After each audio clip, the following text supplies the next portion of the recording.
ఒక 10 days back మా client ఒకతను వచ్చి, సార్ ఒక పాన్ నెంబర్ చెప్తాను, ఆ పాన్ నెంబర్ది సిబిల్ రిపోర్ట్ కావాలి అని అడిగారు. ఎవరు సార్ అంటే, మీరు కాదు తెప్పించండి సార్, తర్వాత చెప్తాలేండి అని చెప్పంటే, సరే ఏదో మేనేజ్ చేసి ఆ సిబిల్ రిపోర్ట్ అయితే తీసుకొచ్చి అతనికి ఇచ్చాం. నిన్న అతను వచ్చి, చాలా థ్యాంక్స్ అండి, చాలా పెద్ద హెల్ప్ చేశారు నాకు అన్నాడు. ఏంటి అంటే చెప్పంటే, ఆ సిబిల్ రిపోర్ట్ ఇచ్చారు కదండి. ఎవరు సార్, ఏంటి, ఏ రకంగా మీకు హెల్ప్ అయింది అని అంటే, మా పాపకి ఒక మ్యాచ్ వచ్చిందండి. సో అతను చూస్తే ప్రాపర్టీస్ ఏవో ఒక 2 హౌసెస్ ఉన్నాయని చెప్పన్నారు, కారు ఉందని చెప్పన్నారు, జాబ్ చేస్తున్నాడు, సాఫ్ట్వేర్ జాబ్ చేస్తున్నాడు. బట్ బయట ఎంక్వైరీ చేస్తే కొంత ఫైనాన్షియల్ ఇండిసిప్లిన్గా ఉంది అని చెప్పని మాకు రిపోర్ట్ వచ్చింది, అది చెక్ చేద్దామని సిబిల్ రిపోర్ట్ అడిగాను సార్. దానికి దీనికి సంబంధం ఏంటి సార్ అని చెప్పంటే, సిబిల్ రిపోర్ట్లో మనకు అన్ని డీటెయిల్స్ వస్తాయి సార్ అని చెప్పని, అండ్ అందులో ఏమున్నాయంటే చెక్ బౌన్స్ కేసెస్ ఉన్నాయంట, అండ్ క్రెడిట్ కార్డు సెటిల్మెంట్స్ ఉన్నాయంట, క్రెడిట్ కార్డు ఓవర్ డ్యూస్ ఉన్నాయంట, and enquiry, CIBIL enquiry almost 52 times enquiries చేసినట్టుగా ఉన్నాయి. In addition to that housing loan ఉందంట, కార్ లోన్ ఉంది, అండ్ చెక్ బౌన్సెస్ చెప్పా కదా ఇందాక, ఇవన్నీ ఉన్నాయంట.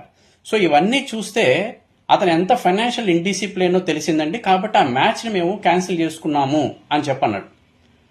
ఓహో, సో ఆడపిల్ల పెళ్లి చేయాలి అని చెప్పానంటే అబ్బాయి క్యారెక్టరే కాకుండా, ఫ్యామిలీయే కాకుండా క్రెడిట్ స్కోర్ కూడా చూస్తారు, అది సిబిల్ రిపోర్ట్ ఈ రకంగా కూడా హెల్ప్ అవుతుందని చెప్పిన విషయం నాకు మొట్టమొదటిసారి తెలిసింది. సో అబ్బాయిలు జాగ్రత్త. సో మీరు ఫైనాన్షియల్ ఇండిసిప్లిన్ ఉన్నారా లేదా అని చెప్పనేది మీ సిబిల్ స్కోర్ చూస్తే అర్థమైపోతుంది.